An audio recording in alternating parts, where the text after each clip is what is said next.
on this week's episode of Damsels in the DMs. I remember when back in the day when auditions were in person a little bit more and you had to be in LA, and I always felt bad to leave, like to go on vacation.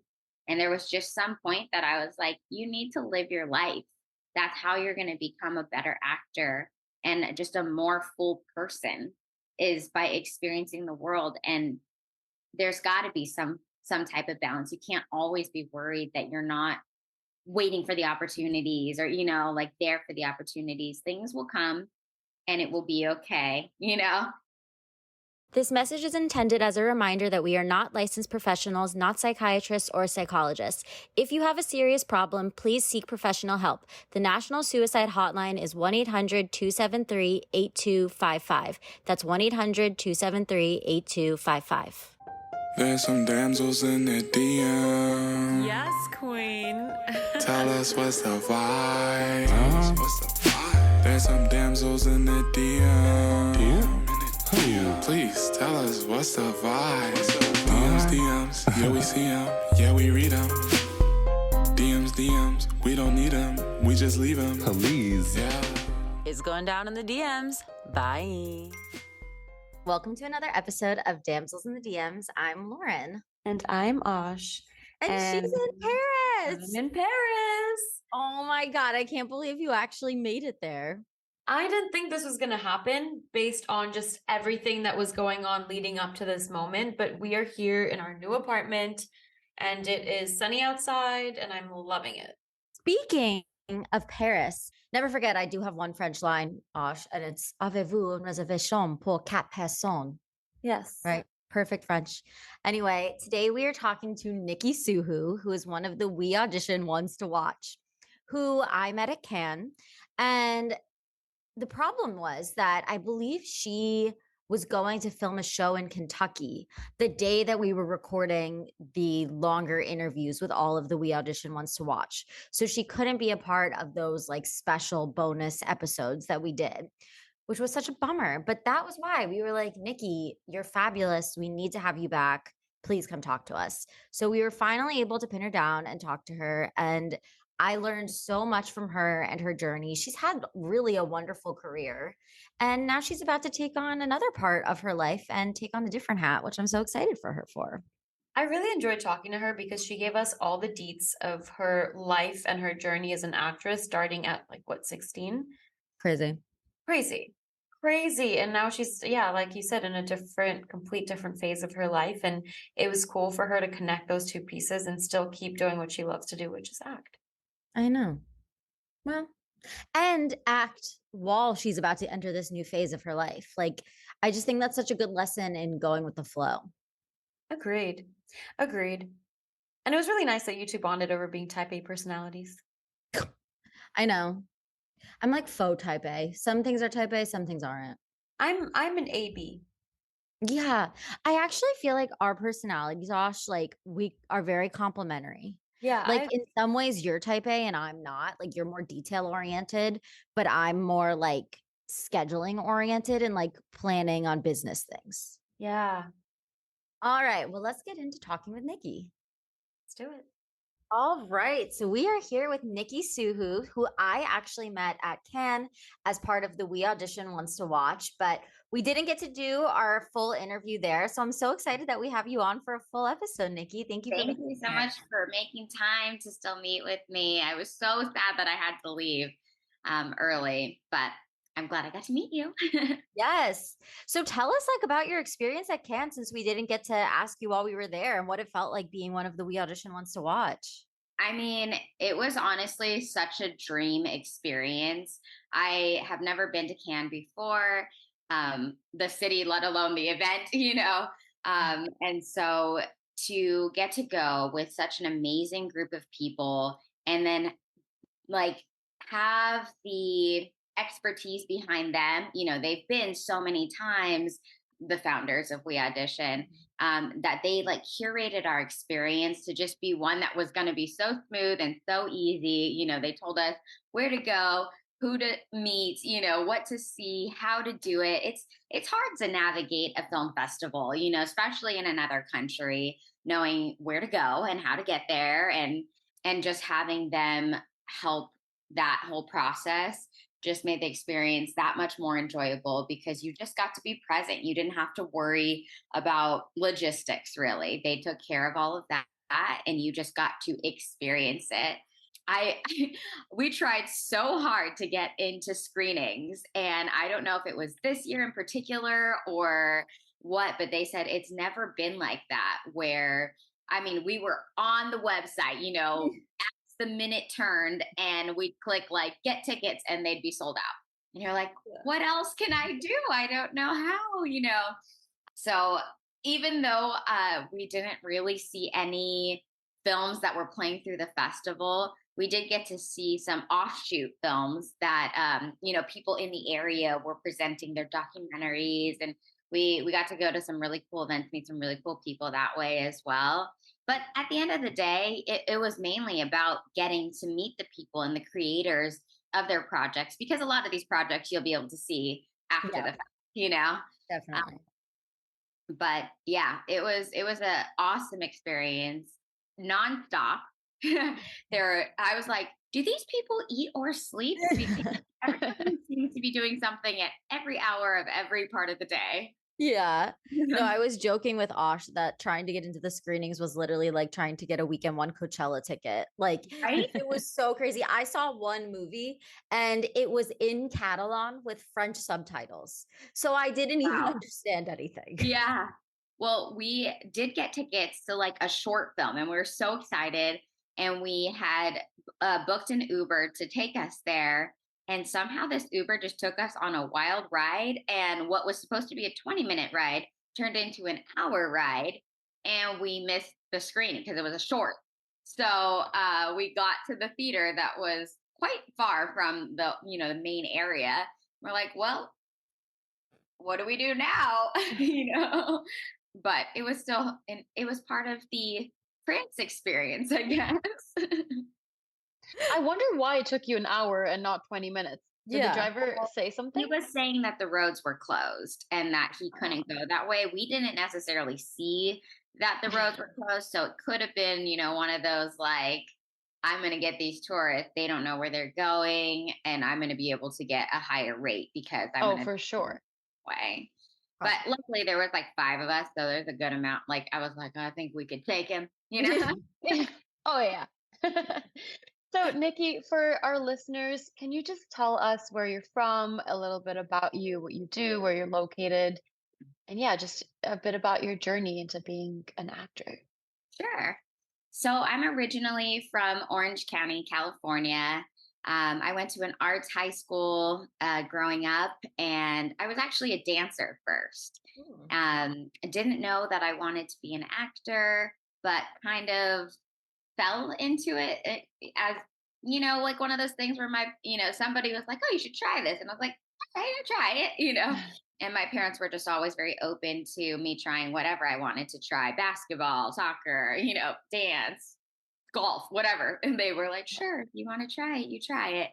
And so I got into it and kind of got pretty lucky, I guess, in the beginning parts of my career, and was able to get representation relatively quickly. Ended up booking movies like Stick It and Bring It On and The Lovely Bones, like relatively pretty early on in my career. And then I ended up going to UCLA up in LA. And I majored in world arts and cultures with an emphasis in dance still again. I never really like wanted to be a professional dancer, but I just loved that outlet of expression. And I loved being able to act professionally and dance for fun. And after college, I just ended up staying in the LA area. I now live in Manhattan Beach. So I've always kind of stayed on the west side of California. But it's awesome and it's amazing. I got my master's in business after college. Oh, wow. After that, I really love school. Yeah. But then after that, I was like, okay, I think that's enough. You don't really need that much more school, Yeah. especially for an actor. Well, not school in that way, but What made you want to go back for your master's? Okay, so this is actually a pretty interesting story. After I graduated college, that was kind of the thing that my parents were like, once you graduate college, you can do whatever you want with your life. Mm, And I was like, okay, well, what should I do? I wasn't quite sure. And my parents were like, well, you've been acting since you were 16. Like, why don't you try just acting full time? Like, you don't have to do like, why do you have to go into a different profession? Like, you've already been doing this. And I was like, but that sounds so scary and like reliable and unpredictable. Like, I don't know. Hear that. And they're like, well, I think this could be a great time for you to try.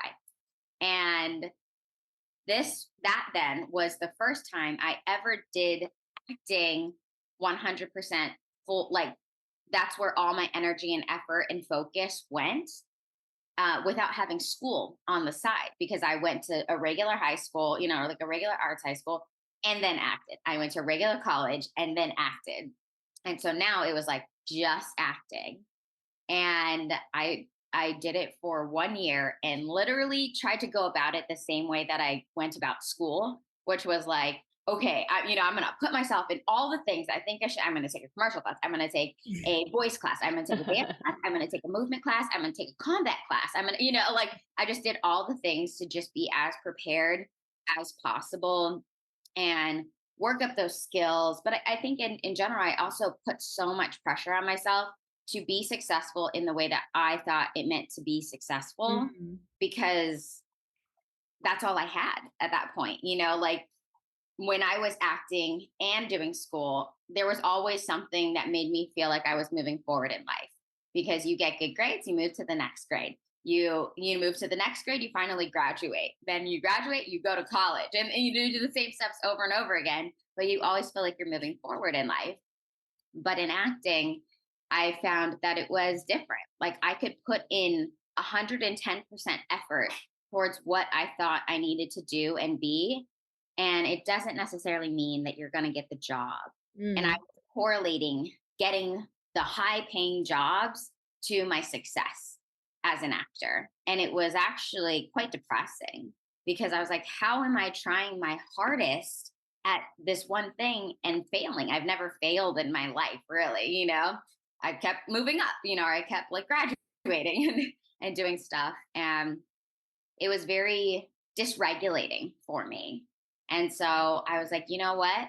I think I need to put myself back into structure so I can kind Mm. of feel grounded again. And Mm. so going back to school was what kind of made me feel safe.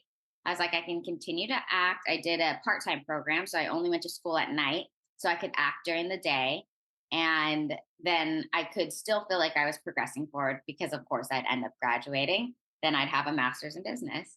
Yeah. And so I did that. And along the way, I met a mentor, or they like hook you up with a mentor. And she happened to be a life coach. Like, sometimes you can get mentors and they're like CEOs of companies, or they work in finance, or they're the CFO or the COO, but she happened to be essentially the CEO of a life coaching business of her own. And so her sessions with me were always just life coaching sessions, not like, this is how you make a business plan and this. And she actually ended up helping me view acting differently, because I think the way that I had seen it was that I had no control over my life and my outcome. And it scared me, because I was like, I can't do this as my living forever if I want to get married and have a family and be able to support, my adulthood life. Yeah. Uh, if if I try my hardest and it doesn't mean I'm going to get the jobs that I want to get. And so she kind of coached me through that and ended up helping me put less pressure on myself about booking the jobs and seeing it more, just like enjoying the journey of being an actor. And as they say, like the industry can smell desperation. And so she helped me kind of create a life for myself where acting was not what I was relying on for my definition of success, essentially.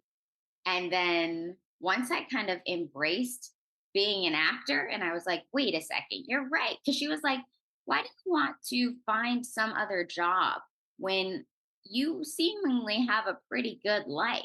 Like when I tell her about my day to day and how happy it makes me, I'll be like, oh, I wake up, I go to yoga, then I might go to the farmer's market, then I'll, do some auditions, and then I get to take my dog to the park, or, like whatever. She's like, sounds like a pretty good life.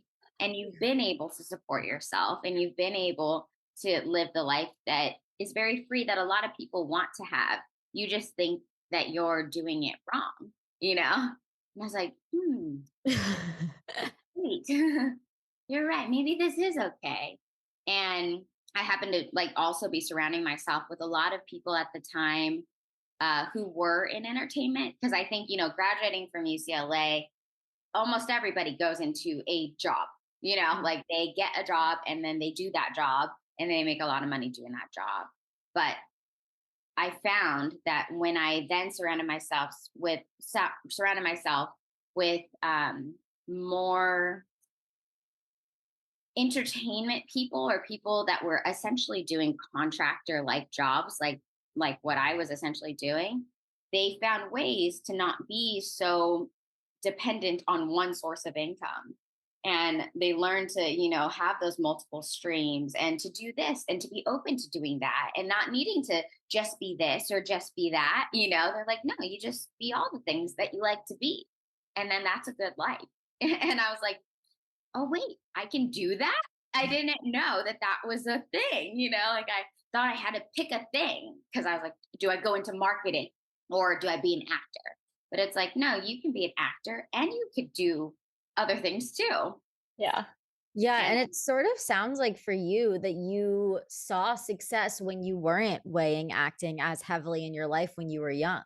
yes, yes. And so essentially, once she shifted my mindset, or I guess once I shifted my mindset in general, like between the people I was surrounding myself with, and then her helping me see that it was going to be that there was good in pursuing this career for the lifestyle that I wanted to live in the future. Because she's like, when you book your TV shows now, you get residuals for that for pretty much the rest of your life. So then you will have the freedom that you're looking for in the future, for the work that you choose to do now. Whereas most other jobs don't give you that, Yeah. especially in corporate. And so as I was like, well, wait, you're right. This is good. I should pursue this.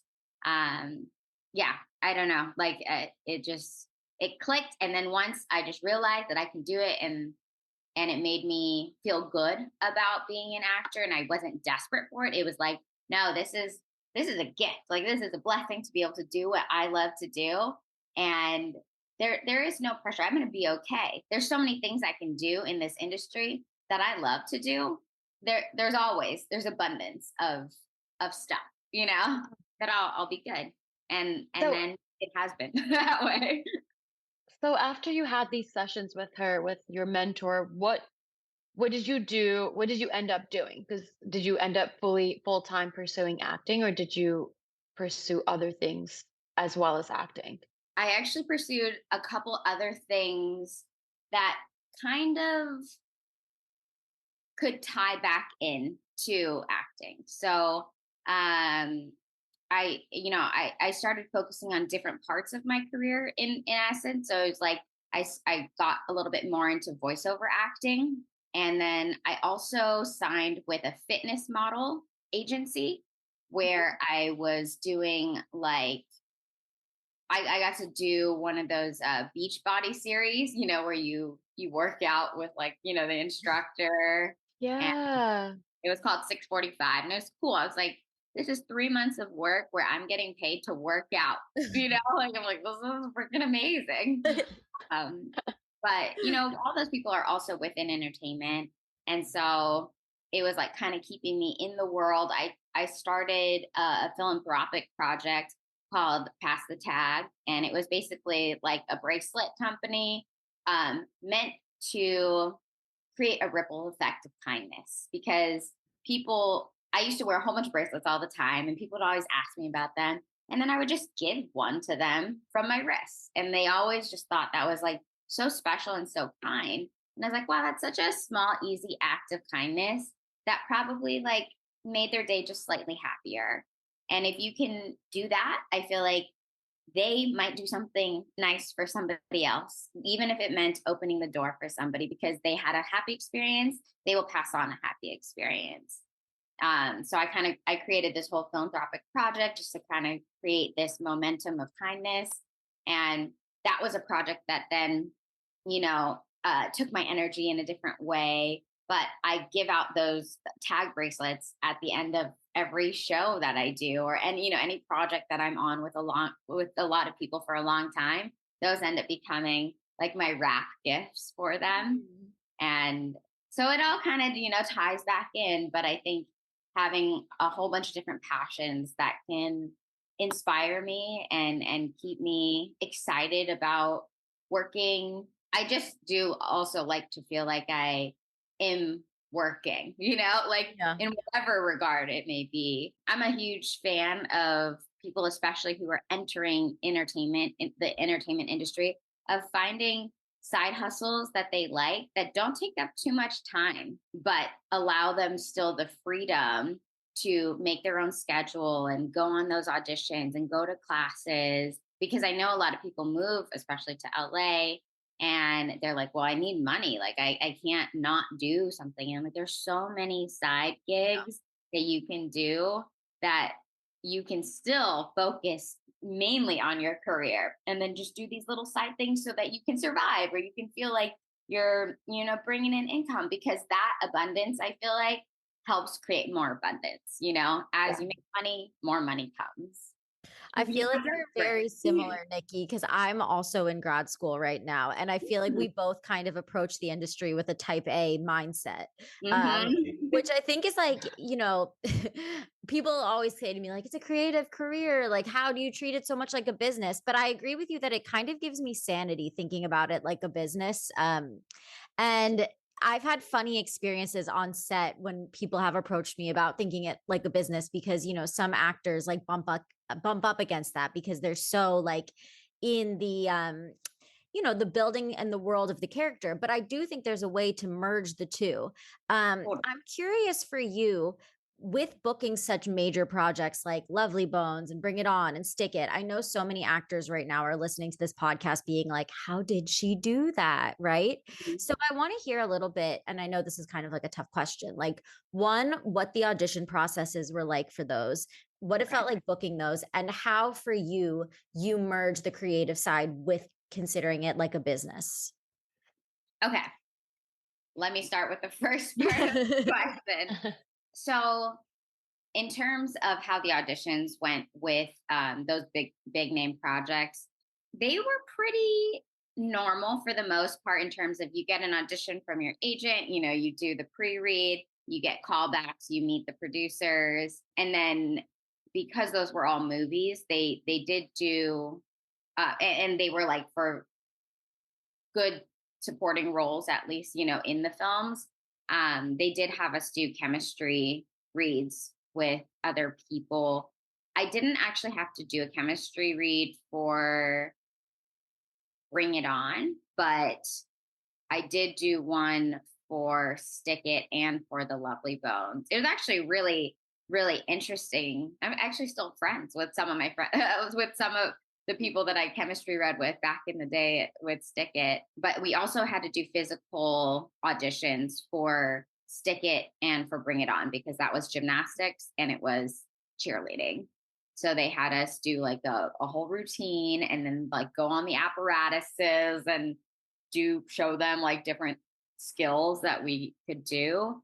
And then for the cheer one, we did kind of like a dance routine that you had to learn and then perform in front of everybody. But for the Lovely Bones, interestingly, because they casted all over the world, it was Peter Jackson was the director, and so he obviously went to New Zealand to look, he went to England to look, he went to Hong Kong to look, he went to California or to America to look, and because not all the actors were going to be in the same place at the same time, he recorded us in a way that made us look like we would be able to. He like essentially did the Zoom before the Zoom was a thing. Wow.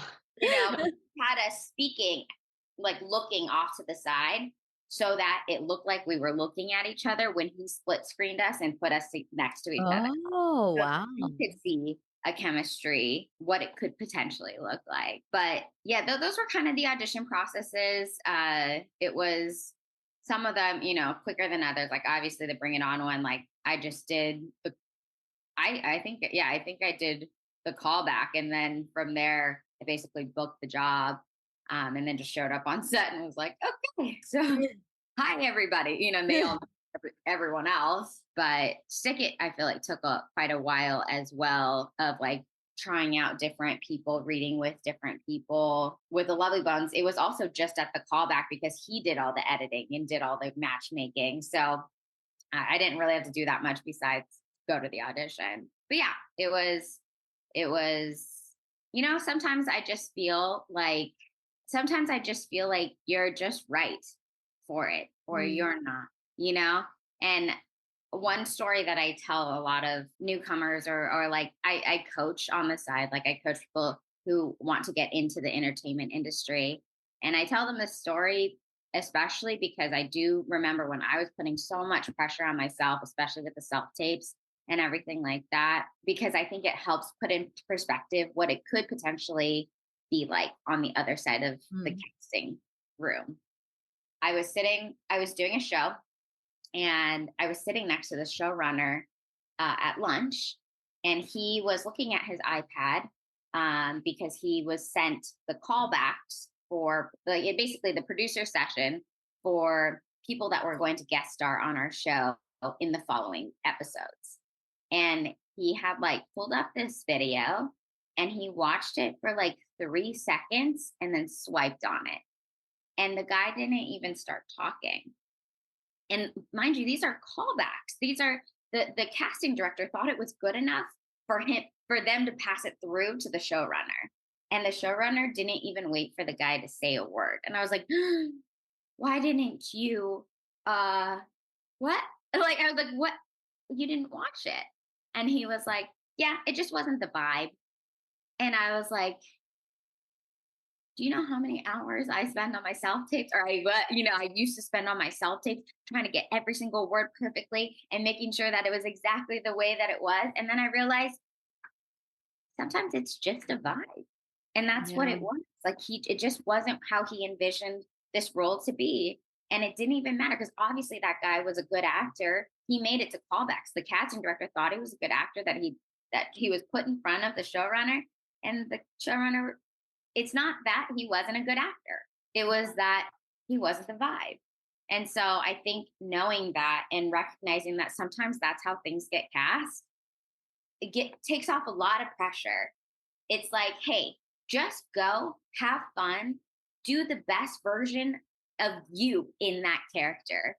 Don't, because that's going to be the best vibe. If you are trying to be like somebody else, they're probably going to do that vibe better than you because you're trying to be like them, So you be your vibe, and it might work, it might not work, but sometimes it just is right, And then kind of what I like to say, and this kind of parlays into the second part of your question, in terms of how I've addressed the industry, and now I've almost been in it for 2 decades, is I always say, like, if you keep working at your craft and you keep practicing and you keep at it in this business,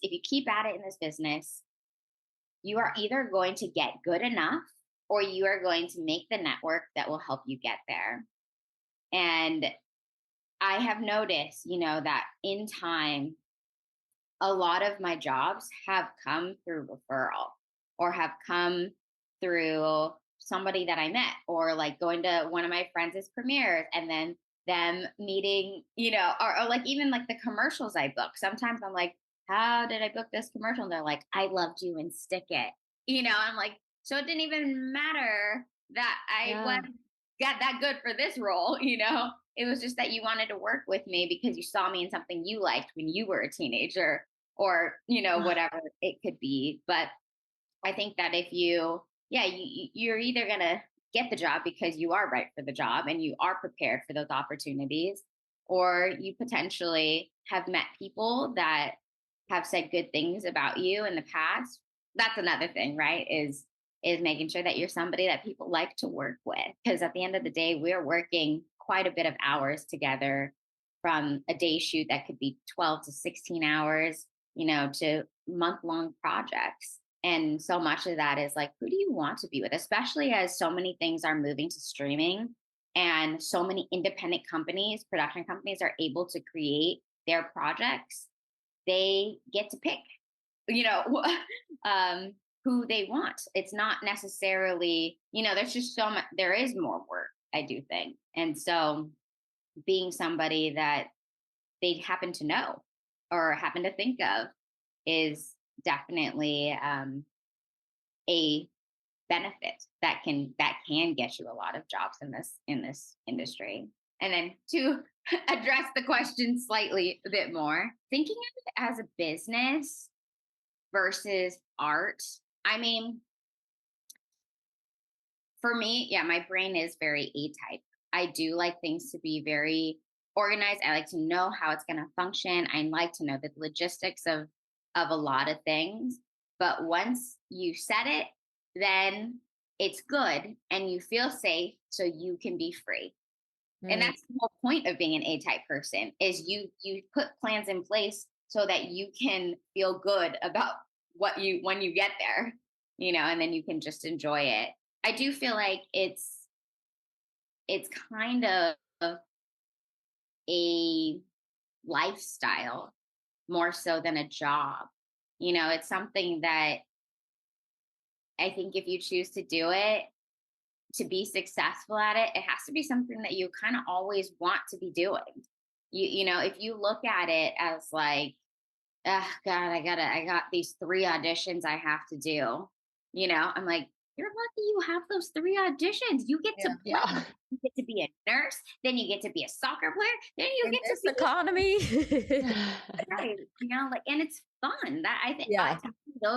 doing auditions are fun. And when it gets to the point that it becomes too much like work, you're not going to have the right vibe. So I almost think don't do it. Like don't go into it when your head is in that space of like, I need to do work and I need to get it done, because it's not about getting it done at that time. It's about playing at that time. So you have to set up your life so that, especially as an artist, Yes. when you're not given any structure, you need to set, or I need to set for myself. I need to set up my life in a structured way to then give me the freedom to have the time and energy to have fun. Yeah. What was your experience like being on set for Bring It On and Lovely Bones and Stick It? They were all very different, all super awesome. I mean, Stick It was my first job, and I happened to be the only kid, or like the only not 18 person. Yeah. And so I was actually a junior in high school, so I still had to go to school, like during the workday. If as a kid actor, you have to do school for like Yeah. 4 hours or something for each workday. And so I'd be like doing AP Chem with this set teacher, and then go back and like shoot my scenes for the 10 hours that I was allowed to work. And like luckily, like everybody was so sweet and so nice to me, but it was different because I was the only kid, Yeah. like to have that experience. I remember they would all get to like go out at night and they would go do stuff. I don't know, but my mom was with me on set every single day, and then I'd go home because my mom would drive me home. That's what it was like. But I loved having my family and my parents there for that experience, especially it being like my first one. It helped me feel very safe and supported. But funny enough, I am still very close to my stunt double from that movie, as well as like the girl who played my best friend, Maddie Curley. But my stunt double, happens to be married to my husband's best friend. So yeah, I know. Like I know. And like it was just super random, but then I get to see her all the time. So it's really cool. Just like a full circle, Yeah.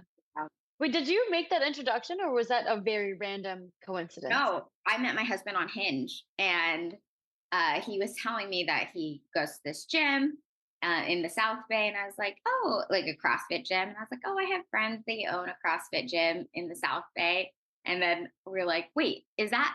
And he's like, oh, it's my friend Duke, and I was like, you mean like the one that's married to Tasha, my stud double, And funny enough, because when we all reconnected, like all together, Duke and Tasha were like, I don't know if we want this Eli guy dating our little Nikki, because they knew me at 16, Yeah. And like, even if Tasha, I don't know, maybe she was like in her like early 20s, like she's probably 23, but 23 to 16 is very different, Yeah. than being like 40 and 32 or whatever, like, Yeah. and so, yeah, it was just kind of a funny reconnection, but I think it's nice because I was able to, like, it helped me know that he was going to be a good person when I first started dating him, because I knew if he was good friends with people that I knew and trusted and loved me, that if they thought he was actually going to be good for me, then he probably was going to be a good guy, Did I see on Instagram that something else has been happening at home? Yes. We are pregnant. Oh my God. I actually went to camp pregnant, and that Did was you know? I did. Yes. Oh, you knew. Okay. Did anyone else know? Yeah, they did. Oh, they all knew. Okay. I had told them, I was like, "Are you sure you want to bring me? Like, I'm pregnant. Like, I don't know if it's gonna be that fun. That fun. They're like, Yeah. it's gonna be great. We'd love to have you. I think it'd be still great for you and your career." I'm like, I don't know if I'm gonna be working too much. Funny enough, I ended up having to leave early so that I could go shoot that TV series in Kentucky. And so they're like, see, you're working, you're fine. But yeah, it was interesting finding outfits for Cannes, because I had heard, you have to like dress up and look nice. And at that point, I was like, I barely fit in my pants. Like, I don't know what I'm going to wear. And so I had hired a stylist, and she had found all these like beautiful dresses and things for me to wear that complimented my body at the time. So How far along are you now? I'm a little over 6 months. That's so exciting. Do you know if Now it's a boy or girl? Have you done popping. it? It was starting to pop during the trip, and now it's like real. I never. Yeah, would I have didn't notice noticed. anything. Yeah, when we were on the red carpet, I had no idea. I didn't Yeah. notice when you guys were doing the live. I was watching and I was like, there was. Yeah, it was wow, that's so relatively hideable at the time. Yeah. For sure. I could like still suck my stomach back in. Now it's out and it's staying out. You know what's crazy? I think I know someone who also filmed. I feel like it might have been the same TV series that you filmed, but Oh, off air. Man and Matthews. yes. Oh, wow, that's crazy. Oh yeah. No, she was on the show with me, and she is lovely. She's So just the best. I met her in my acting class. I'm not in LA anymore, but she was in my old acting class, and she had to leave because she was filming. yeah. Yeah. Oh, that was such a wonderful experience to go to. I mean, the time shift was weird to go from France to Kentucky, then back home. Then I flew out the following week to Oklahoma to shoot a commercial. And I was just like, and then back home. And I was like, oh, I don't know. My body has no idea what time zone it's in right now. And especially being pregnant on top of that, I can't imagine it was any easier. Yeah, I mean, thank goodness I was past the first trimester, because I was a lot more tired during that.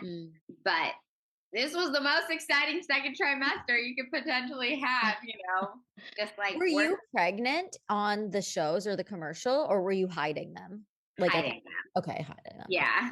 Actually, during the show, I ended up having to have like a second fitting, because what I originally, like, what were my costumes or my outfits, they were like not starting to like she was like, I don't think you're gonna fit this by the time we get to this Mhm. episode, because we shot all 8 episodes.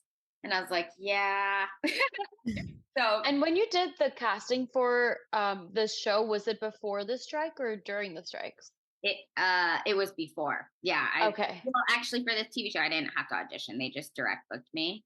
Oh, And then awesome. for the commercial, I booked it before I was in camp. Like I booked it a long time ago, and they were like, I think I auditioned in like April or early May. Like it was so early on. Mm. And they're like, can you shoot in early June? And I was like, unfortunately, I'm doing this show.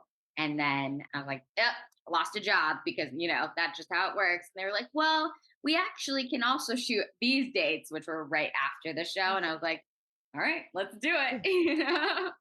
So it Wow. worked. My belly at the time, like when I auditioned, I was wearing my normal clothes. And then by the time I like shot, I could not wear those same clothes. So Were you pregnant when you did the audition? I must have been. Oh, Yeah. you just didn't know if you didn't Yeah. know. Wow. And is And this your first kid? Yes. That's so exciting. Yeah. so it seems that things have still been busy for you, even with the strikes. Yeah. I mean, who knows now? Because those were all jobs that kind of happened pretty early on, or like I didn't have to audition for them. I I don't know what it's going to be like, because I finished all the jobs now that I Yeah. had already on like slated. And then also my stomach is bulging.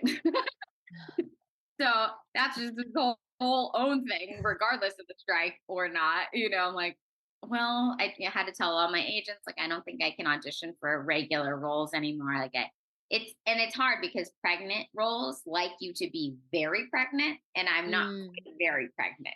Some people are like, we know you, so we know you're pregnant. But like, if you're not wearing something that makes you look extra pregnant, you can easily still just look like you ate a big burrito. Mm. So Yeah. it's not quite, I'm like in a weird stage at the moment. So, I plan to just focus on my other things, like do my voiceovers, social media type stuff, make cool content around what it's like in this stage of my life.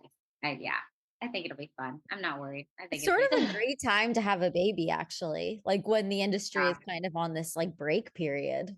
Yeah, I think we got really lucky, and then I'm due in October, early October, and so I'm like, people will likely start to calm down, especially over the holidays, which will give me time with my family, to just kind of have that. And I have to recognize too, like I am a person that has always loved to always be working, but it's okay to take the breaks. It's okay to like, this is something that I've wanted my entire life, to be a mother, and I shouldn't be rushing through it, and I shouldn't be trying to do something else. Like, this is such a special experience, and that will inform my acting, along the way, like as I am able to play those roles and mature into stuff like that. Like, I remember when back in the day when auditions were in person a little bit more, and you had to be in LA, and I always felt bad to leave, like to go on vacation. And there was just some point that I was like, you need to live your life. That's how you're going to become a better actor and just a more full person, is by experiencing the world. And there's got to be some type of balance. You can't always be worried that you're not waiting for the opportunities, or like there for the opportunities. Things will come, and it will be okay, and it's okay to indulge and focus on the beautiful opportunities that you currently have in your life, industry or not. Yeah. Yeah. And that's Curious. the same thing with school, right? Like, so many Yeah. people are like, do I go to college or do I not go to college? Yeah. Like, well, what do you want? First of all, and also, do you have to choose? Because people were telling me, like, oh, you shouldn't go to college. Like, you already have your foot in the door. You just made, a big Disney film. Like, you don't need to go to college. But I really wanted to go to college. I wanted Yeah. to know what it felt like to live in the dorms and to be on my own. And crazy enough, like I tried to balance it that first year. I didn't work I booked a job right before I started UCLA. Then, even though I was trying to audition while balancing school, I think my head was just too all over the place. And I didn't book anything until right after I finished my first year. Then I worked that summer. And then I like found I ended up working throughout the years, like as I was doing school, and it balanced out a little bit more. But I do think it was just honestly in my heart and in my soul so important to me to experience living in the dorms for that first year and experiencing college Mhm. that even though I tried to balance it, it didn't even work. So it was like, just do what you want to do, and live those experiences. It's okay. The industry will be here. And that's what I noticed even when I told my reps, because I was a little nervous telling them, like, not, I'm not going to be able to work. Like, I don't think I can do these auditions that are shooting in October, and they're like, hey, the industry will always be here. Like, you enjoy being pregnant. This is such a special gift. And I'm like, thank you for being such lovely reps. That made me feel so good about saying that, because I feel like there are some, that probably be like, oh, we got to drop you. Like, you're not working, you're not helping us. But I have ones that, have been there for my life. I mean, my manager has been with me since I've been in college. And Wow. Oh, wow. he's like been with me through so many life events and has always been very supportive of it. Like, yeah, you do that. You do what you want to do. It'll be okay, you Yeah. know? So, I'm curious because you said that you are a type A person. Going through this like change with your pregnancy and then also still being on set a bunch, do you have a morning routine or healthy habits that you feel like I need to do this to be the best version of myself? yeah, I mean, something that I use all the time that is very helpful for me. Well, I do meditate in the morning. I think that's a great way to start the day, just in a positive, focusing my intention on how I want my day to Mhm. go and be. But I use a passion planner. Mm. Wait, I'll get it for you. Oh, Oh, wow. pretty. It's a passion planner. They have a lot of different covers, but it's very hard to show you. Okay, well, basically, it's just like I like to call it like a manifesting goals planner. Essentially, like it's not just like you write down what you need to do, but every month you kind of reflect back on like how did the last month go? What am I look like? What do I want to do for this coming month? What do I want to focus on? And and everything is kind of broken down into you being intentional about your life and where you're going and making sure that you're creating actionable steps to get yourself there and then holding yourself accountable for those steps. I think that's very helpful for anybody especially in a lifestyle that is very open ended and you get to create it for yourself. I think that creates a lot of structure for me is to be like, okay, this is this month's focus.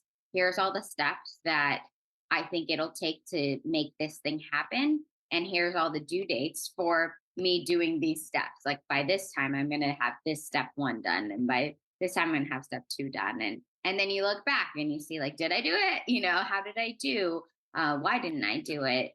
How can I make it better this coming month? Or is that a goal that still is meaningful to me? Do I want to switch my focus to something else? Uh, Mm. Yeah. so it's just like setting some good intentions. I think that that's very helpful in terms of productivity and Yeah. work. My husband made this setup at my house so that I basically have a walking treadmill desk. And I don't know if you know what that is like, but basically it allows you to walk while you work. And for me, it is just so much more productive because I don't really like to sit and do pretty much anything, but to be able to slightly be moving, you don't have to walk fast. You don't have to run. Like people are like, how do you do that at the same time? I'm like, I'm not really walking that fast. I'm just like Yeah. kind of moving, but because I'm not stagnant, I can focus. Like actually my brain focuses so much better on the task at hand because when I sit, then I'm like, oh, maybe I'll check my phone. Oh, like, what's this? Oh, there, like, I literally, my brain just goes all over the place. But that little bit of physical movement actually helps my brain focus. Wow. That's so awesome. I love that. I feel like you're still it's a good way to still get some movement in and activity in, and that does stimulate you. Oh, I do actually want to try those.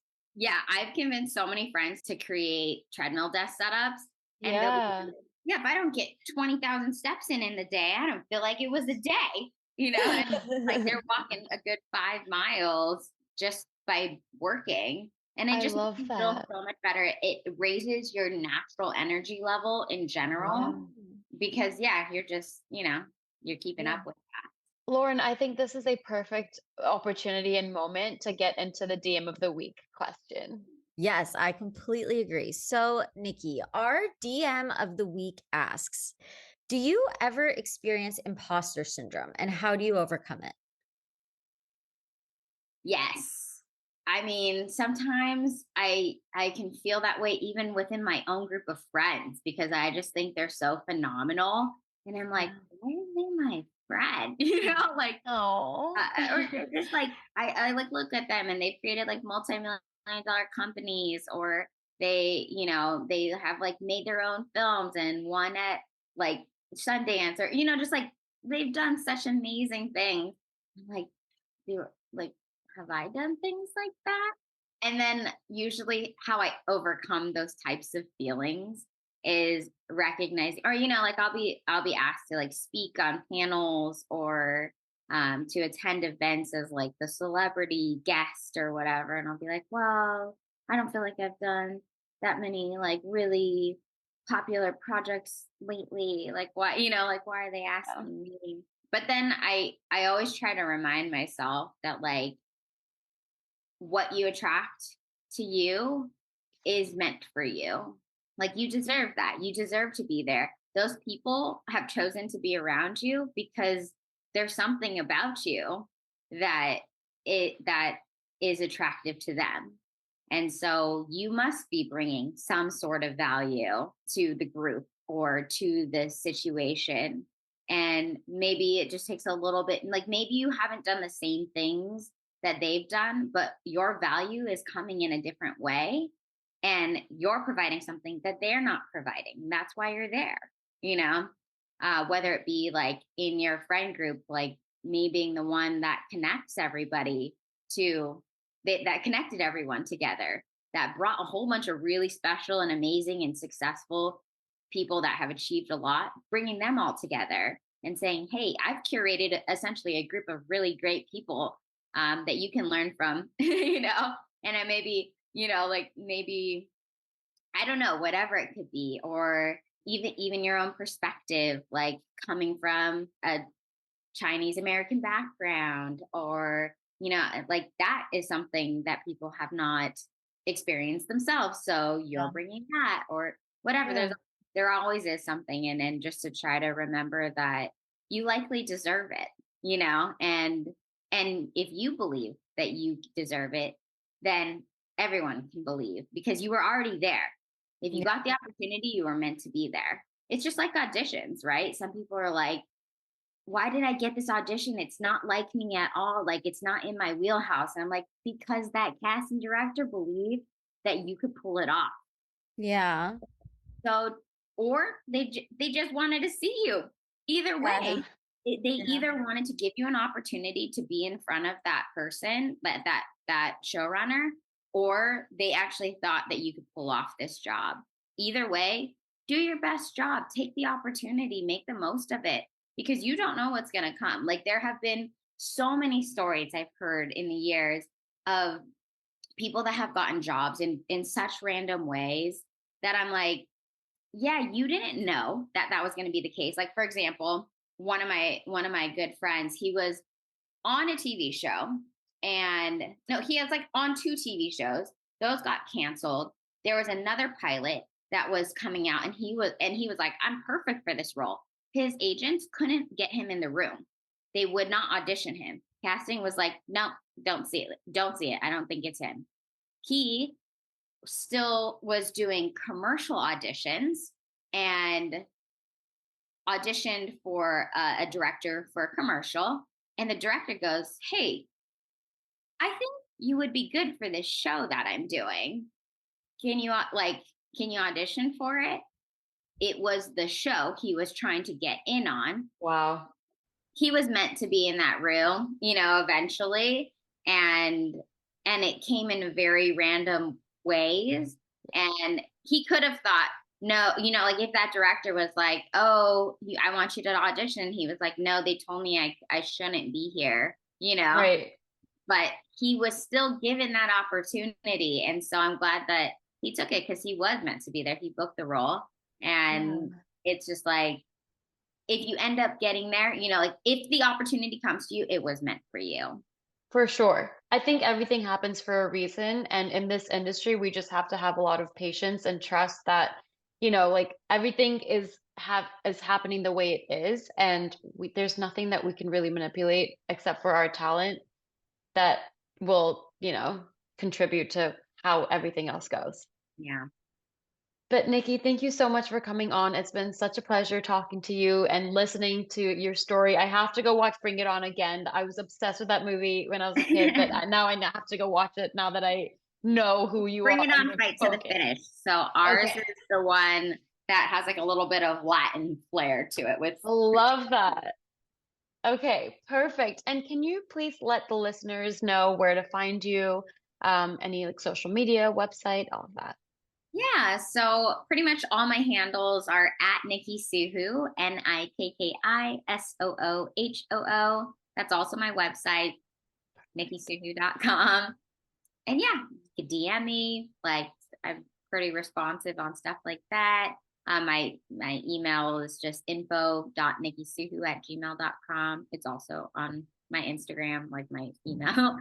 So Awesome. All right, everybody. Well, it's been another episode of Damsels in the DMs. As always, please keep sending us your DMs of the week. Rate, review, and subscribe our podcast. We would really appreciate that. It's on all the podcast platforms, which is basically just Apple Podcasts and Spotify. Right? Yeah. Yeah. Well, but other people have like various podcasting platforms. So wherever you listen to your podcast. Okay, everybody. Well, thank you so much for tuning in to another episode of Damsels in the DMs. Until next time. It's going down in the DMs. Bye.